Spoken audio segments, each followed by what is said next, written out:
Good morning. So we are continuing with the story of King Bharata and how he met Rahugana. And today we are going to understand how Rahugana becomes the disciple of King Bharata. Now I am saying King Bharata again because it is his previous life. But in this life he is just a Brahman and he is the knower of Brahma. So in the previous chapter we learnt about him forcibly carrying the palanquin because he was threatened by the king Rahugana's guards. So he was carrying the palanquin of King Rahugana, who was going to the ashram of Kapila Muni, if you remember this story. But while he is going to the ashram of Kapila Muni, he finds that this gentleman, that is the Brahmana, is not carrying him properly. So he reprimands him. And there is an answer which is given by this Brahmana, who is none other than King Bharata in the future life of his. So then Rahugana realizes that I am talking to an enlightened person.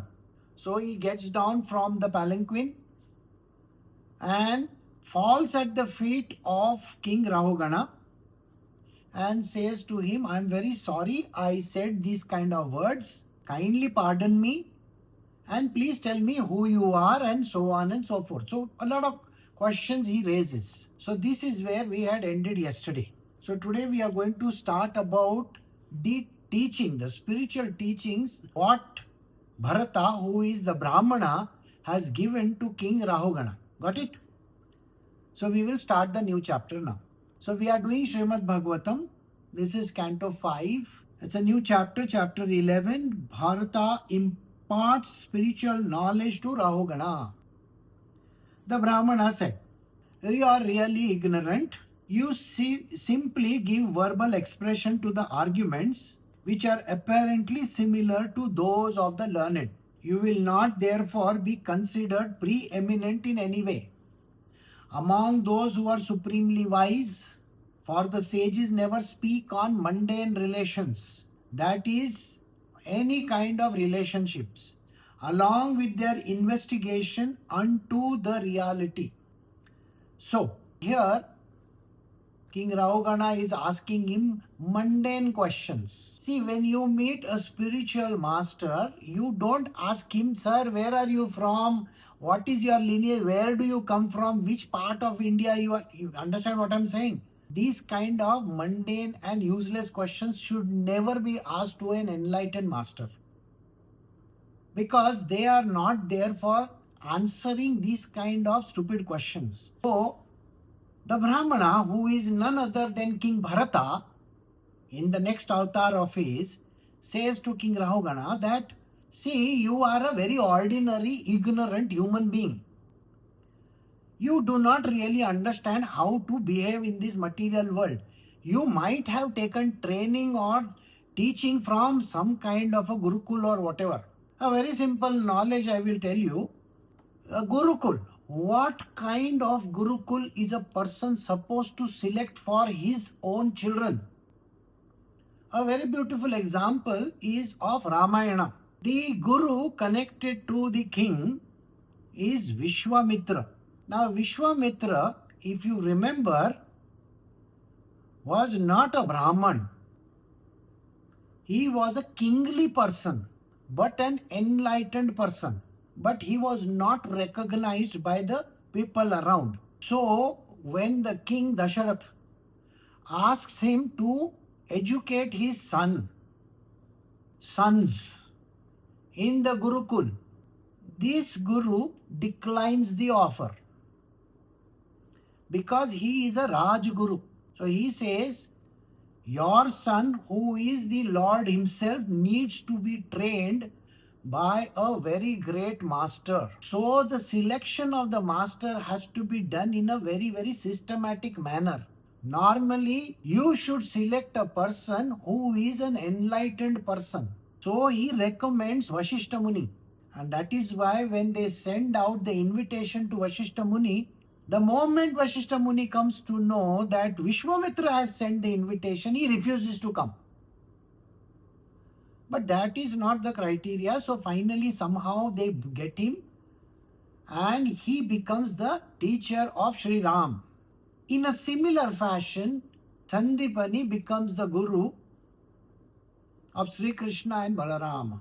When in today's day and age, when you are trying to select, today Gurukuls are zero. There are no Gurukuls in this world. And even if it is a Gurukul, it is government run. It is under the aegis of the government. The government is going to dictate terms to you. No. A Gurukul is a very independent place. It has to be run by an enlightened master, cannot be an ordinary person. So then today's day and age it becomes a zero. There is no such place. Then what do you do? So you have to do the selection of the school in a particular manner.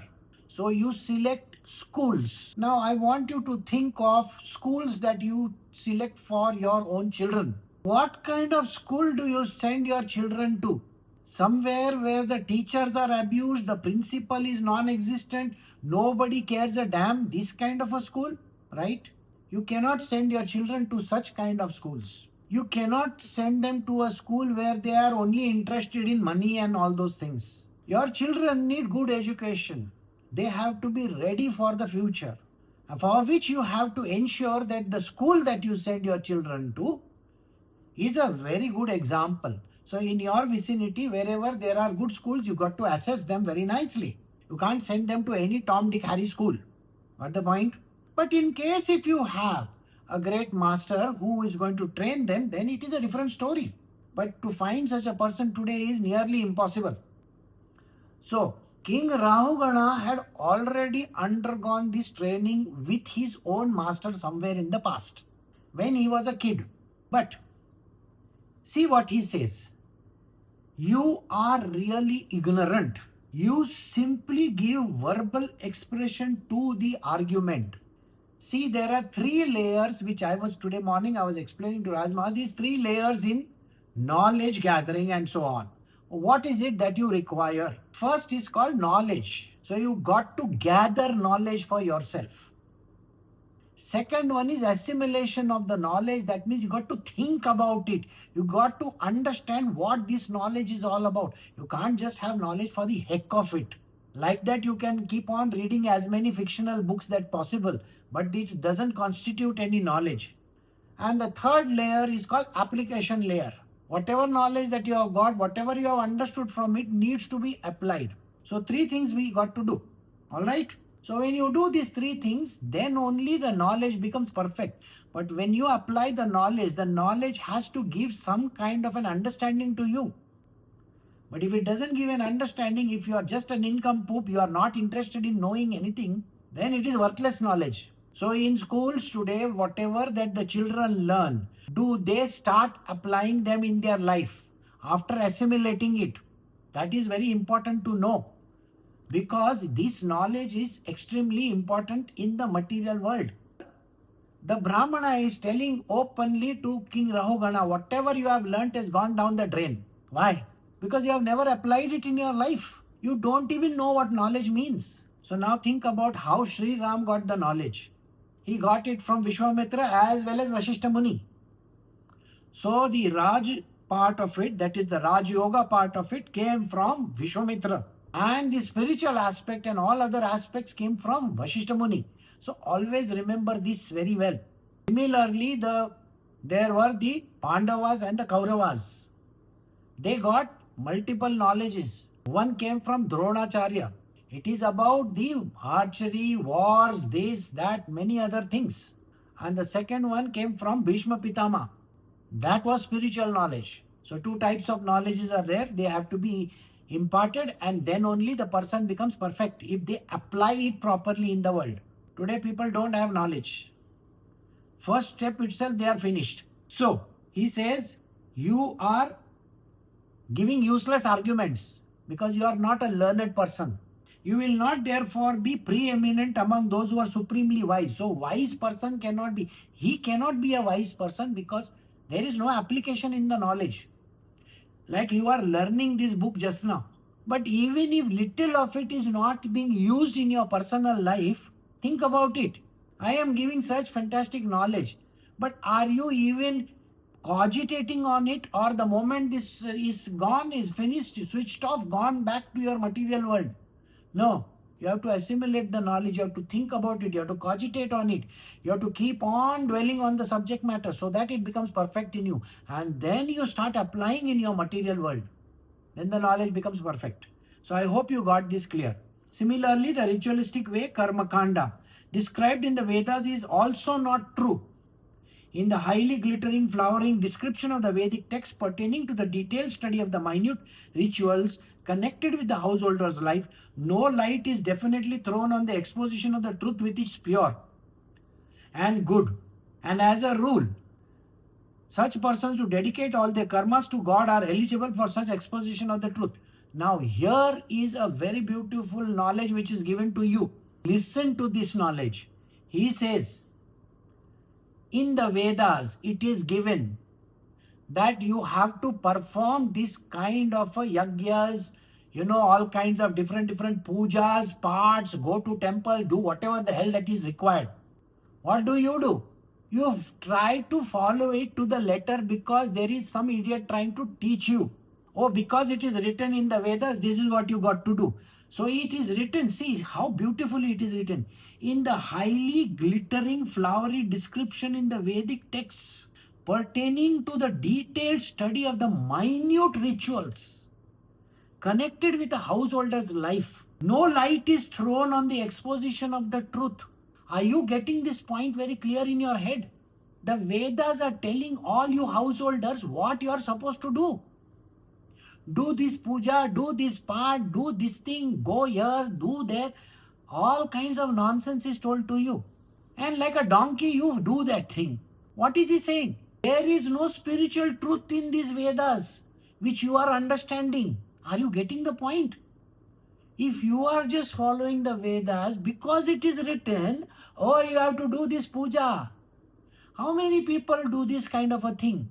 Oh, this is Amvasha is there and Purnima is there and I have to do this and I have to do that. People keep on doing all these kind of things. Not one iota of knowledge can enter a person because they do not understand the real purport of the Vedas. The Vedas have been written in a very, very difficult way, in a language which people can't understand. It is a codex, and it only says it is the exposition of the truth that needs to be done. What is the exposition of the truth? How many people understand this truth? Zero. Because like a donkey, you just follow what is written over there. Oh, go and do this puja part. And you do it. For what reason? You have never questioned. You have never bothered to even say, why should I do this?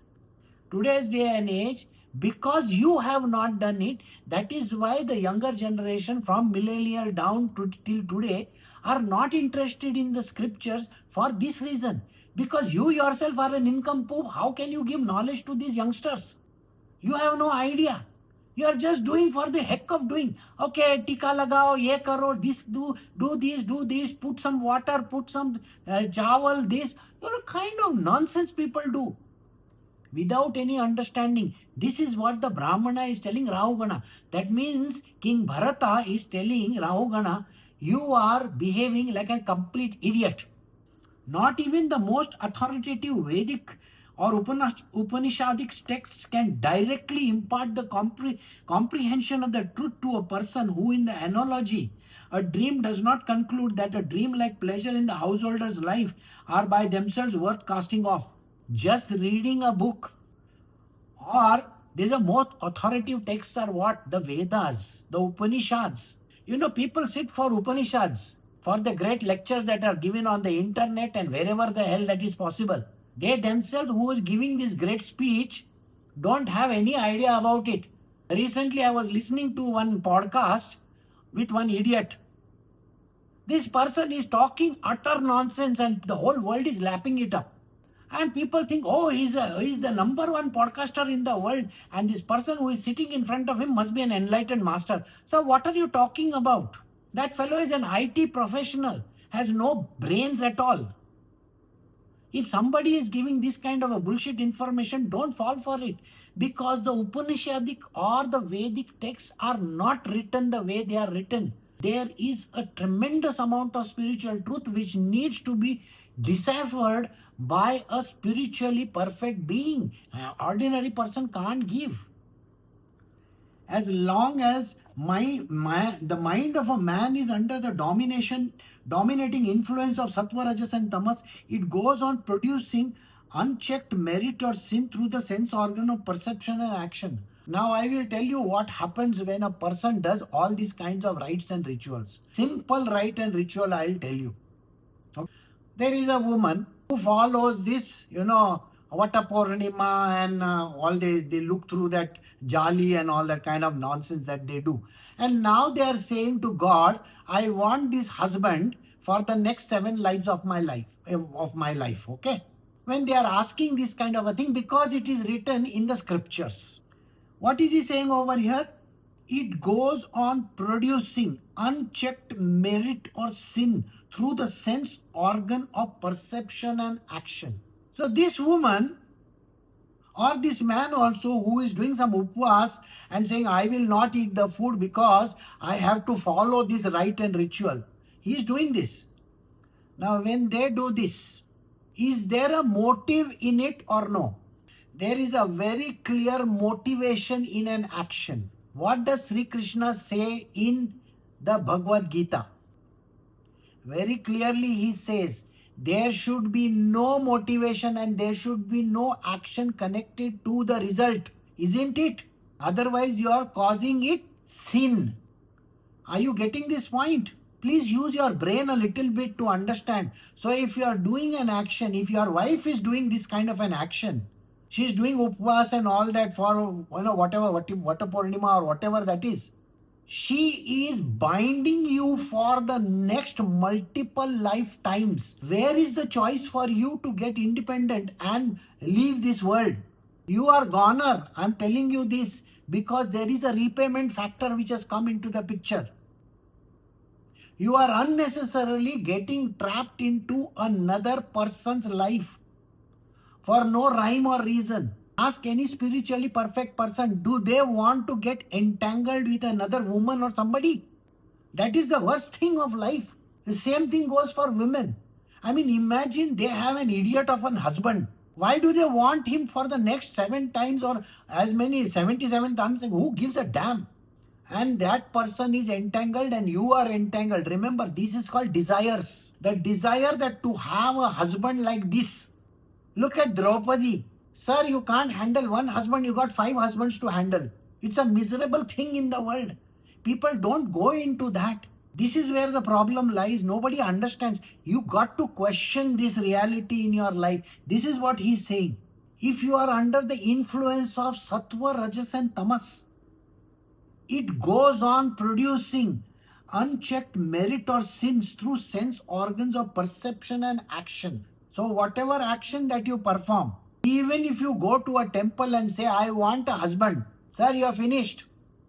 Or you say, I want a very good wife, you have gone. Because you have gone and done something which is unchecked. So, this is like keeping on adding karma to your own life. It is a miserable story. You have got entangled in the material world now. Now it is very impossible to get out of it. Now you may be thinking today, I am in spiritual, I want to get out of this life. But you have a spouse who is going to get you entangled in this material world like that. You are finished.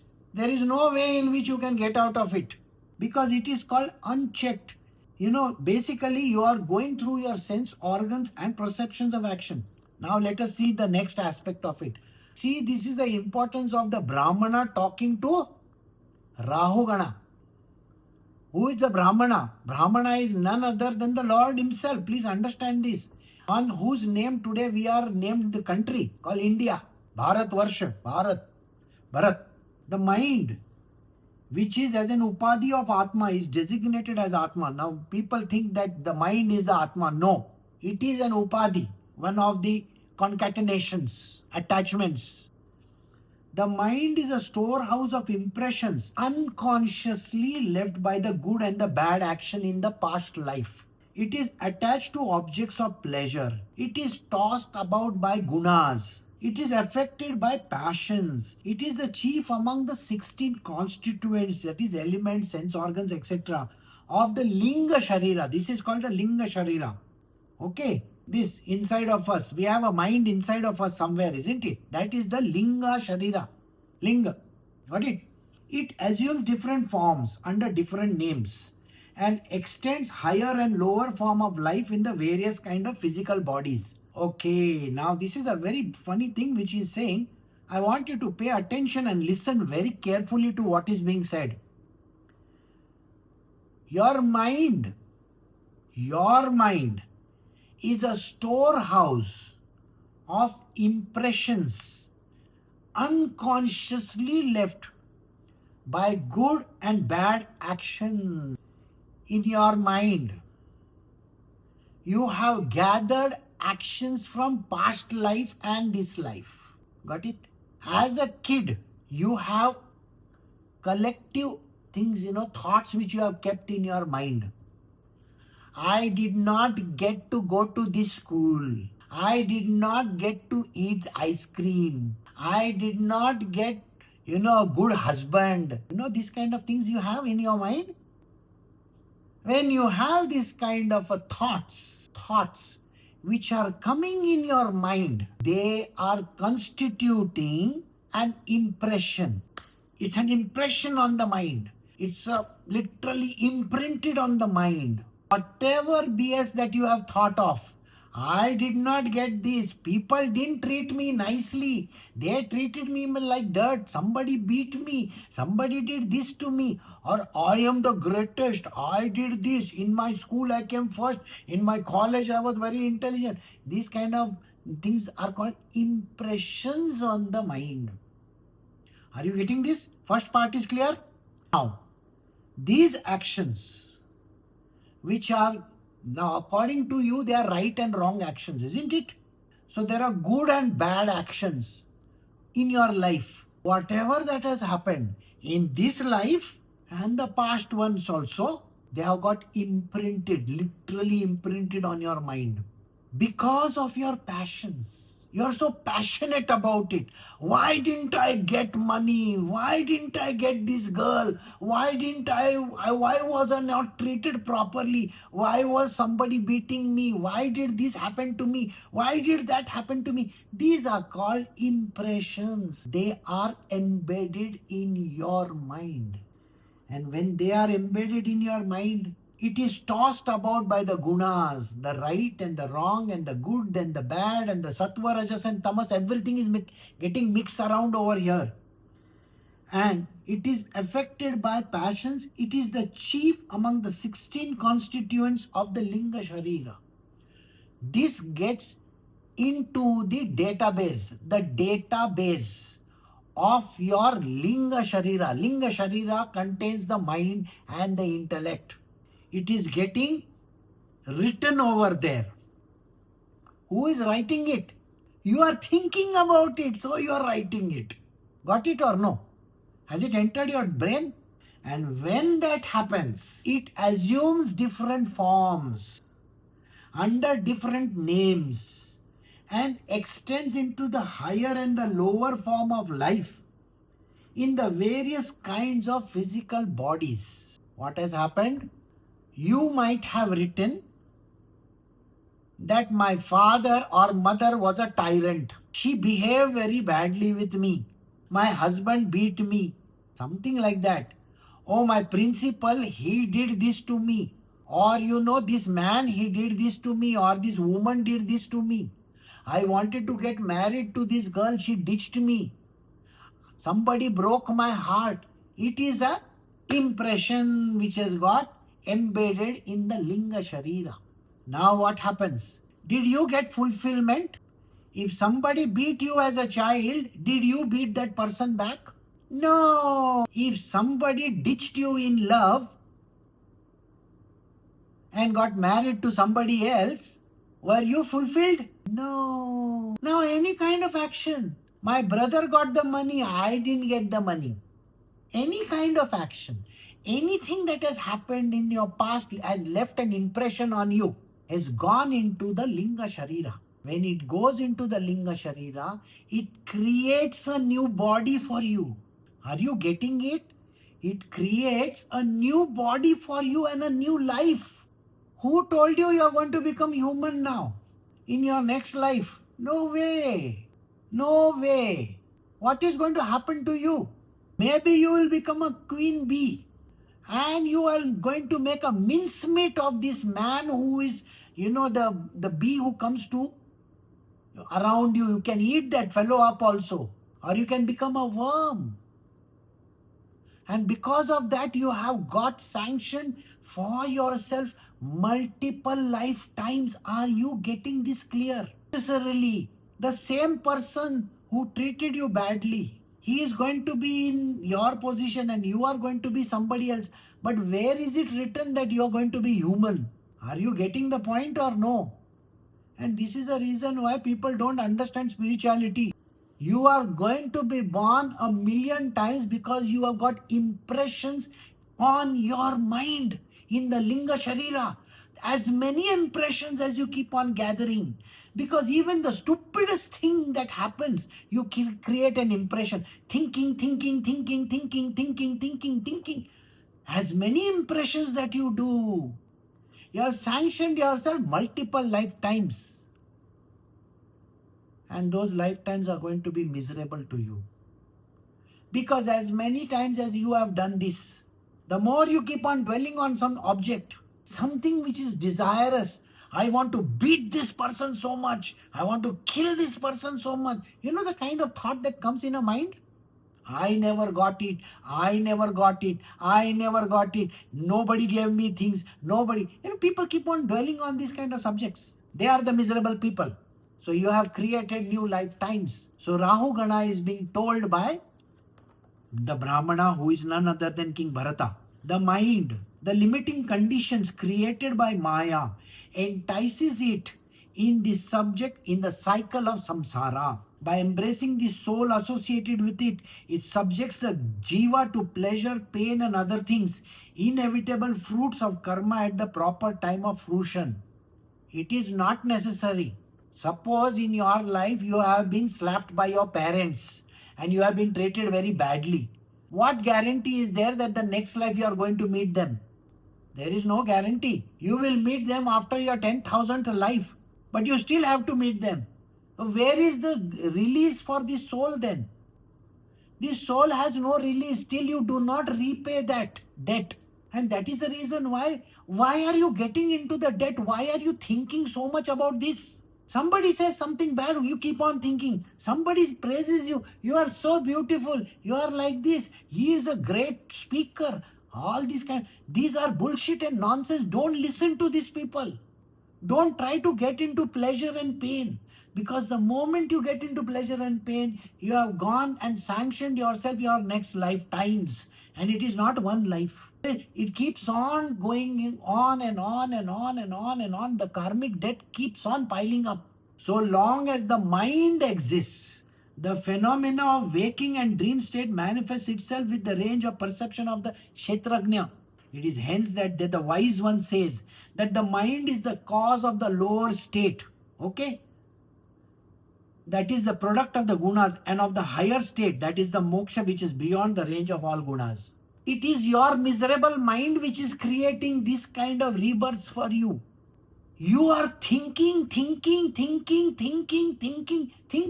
How much can you think? And your mind is full of shit. Why are you thinking? Are you going anywhere ahead? Of course you are going ahead. You are sanctioning yourself next life. The more you think, the more you sanction yourself. There is no mukti for you. And if you think that this life of yours is miserable, just wait for your next life. And the next and the next and the next. They are going to be far more miserable than this one. Congratulations to you for thinking so much. It is the mind which exists, the phenomena of waking, and it creates this kind of situations in your world. Whereas actually there is nothing there. It is a dream-like thing. Why?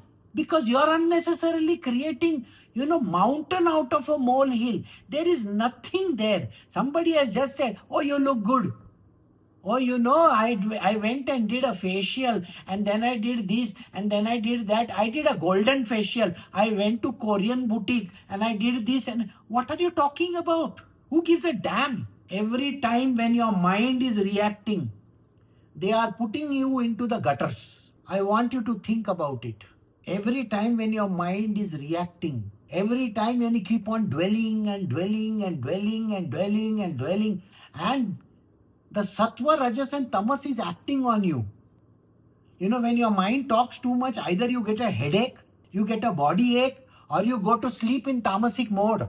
You sleep for 10 hours, 12 hours, 15 hours. I have seen people in my life, just because somebody said something to them, they will keep on thinking and then they will sleep for 15 hours at a stretch. What kind of a life? You know what you have sanctioned yourself? A life where you will be sleeping for eternity. And when you wake up, the first thought will be food. Have you ever seen, bear? He goes inside, covers himself up with the snow, and 6 months later he comes out, I want food. Would you like such kind of a life?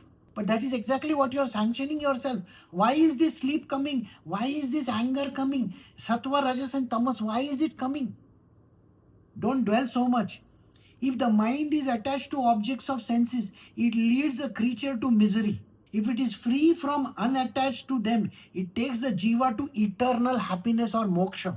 Just as a lamp which emanates flames mixed with soot it consumes, it is wick soaked in ghee otherwise.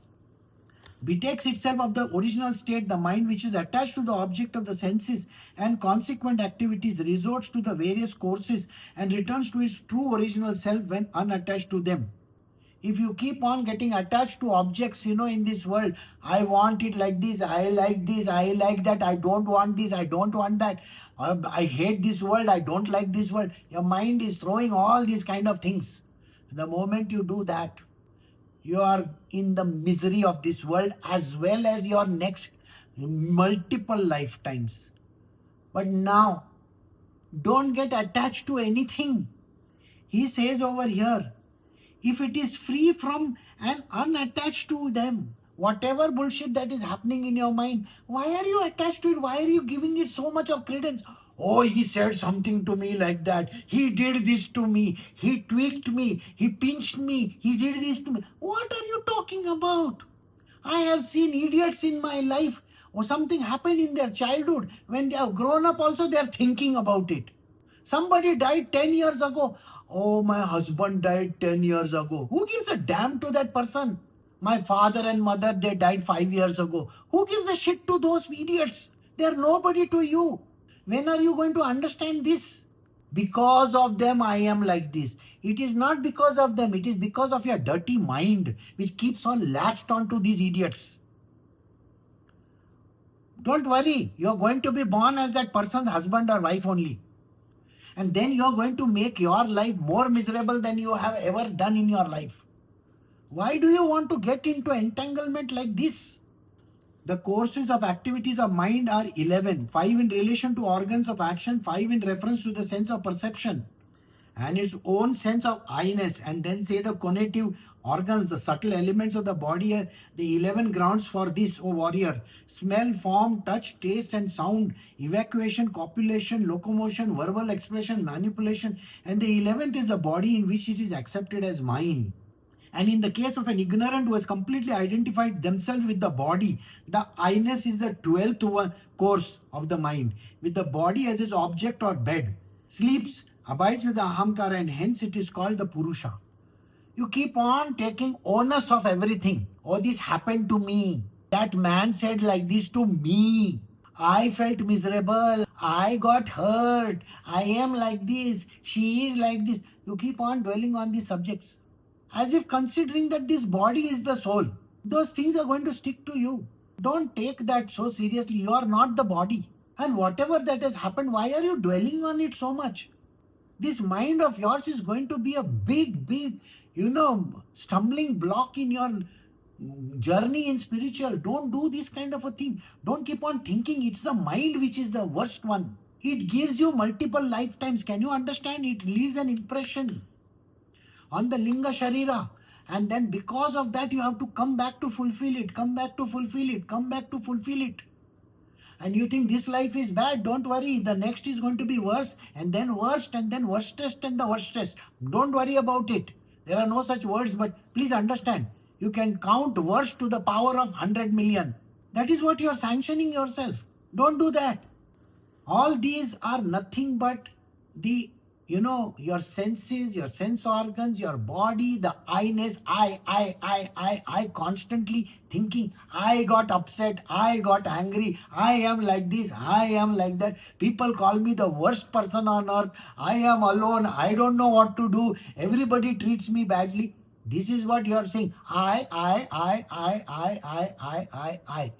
Every time when you say I, congratulations, you are greater than God. I is greater than God, isn't it? So God is not responsible. You are responsible. You took the onus of everything. Naturally, when you do that, the consequences are yours only, isn't it? So you are going to face the music. There is nobody, no God is going to come and release you from these dirty actions of yours. The Supreme Soul, which is pure and unaffected, stands as a witness to the continuous stream of states of mind, which are sometimes manifest and sometimes unmanifest. The mind and upadhi of the jiva, a creation of maya and of impure activity. The divine Lord who is within you, everybody has the Lord in them, which is called the Supreme Soul. He is looking at you and saying, what kind of an idiot I am staying with? I mean, imagine yourself. That person, the linga sharira and the sharira that is there, this enlightened being inside of you is looking at this person and look at this person. I. Every time keep on saying I. This happened to me, this happened to me, this happened to me. What is this me you are doing? The poor soul within you listens to this crap of yours. You are like shitting on the soul all the time. When are you understanding this? Every time misery. Misery is not ice cream, no? It is as good as shit. And you are pouring it on that poor fellow. Tongue all the time. And that too in loose motion. What kind of language I am using? Imagine this. Because it never enters your bloody head. Can you understand this?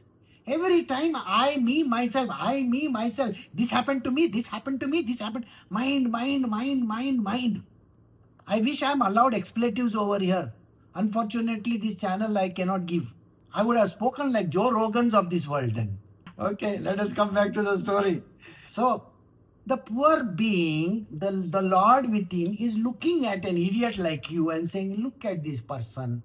So much of ahankara, so much of ego. I did this happened to me, this happened to me, this happened to me. I am such a miserable person. Of course you are a miserable person, you idiot.